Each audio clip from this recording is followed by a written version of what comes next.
எல்லாருக்கும் வணக்கம். என் பேர் திருத்துவராஜ். நான் கருமத்தம்பட்டி பக்கத்தில் வாகரம்பாளையம் பகுதியில் விவசாயம் பண்ணிக்கிட்டு இருக்கேன். கத்திரியும் பச்சை மிளகாயும் விவசாயம் பண்ணியிருக்கோம். 1 ஏக்கருங்க. இதில் பார்த்தீங்கன்னா ஆரம்பத்துலேருந்து நம்ம இந்தியா குரோ மட்டும்தான் பயன்படுத்தியிருக்கிறேன். அடியில் பவஸ்டா போட்டிருக்கோம். 1 ஏக்கருக்கு ரெண்டு பாக்கெட்டுங்க, 4 கிலோ போட்டிருக்குது.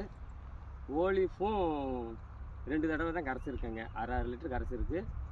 நல்லா செடி. இப்போ வேறு கெமிக்கல் உரம் எதுவுமே கரைக்கல. நல்ல செடி பாருங்கள், நீங்களே பாருங்கள்.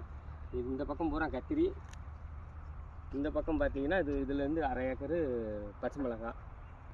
காய்களை பாருங்கள். மேலே வந்து பவஸ்டா, ஓலிஃபு இதெல்லாம் வந்து ஸ்ப்ரே பண்ணியிருக்குது. பாருங்கள், காய் ஆரம்பிச்சிருச்சு. கத்திரிக்காய்ங்க நல்லா கொத்து கொத்தாக இருக்குது. பூ பிஞ்செல்லாம் நல்லா பிடிச்சிருக்குது. பூவும் நல்லா எடுத்துருக்குது. அதுமாதிரி பச்சை மிளகாய் பாருங்கள். பச்சை மிளகாய் எல்லாம் காய் பிடிச்சிருக்குங்க. இன்னும் இது வரைக்கும் கெமிக்கல் உரம் எதுவுமே போடலை, யூஸ் பண்ணவே இல்லை. மேலே ஸ்ப்ரேயும் பண்ணலைங்க.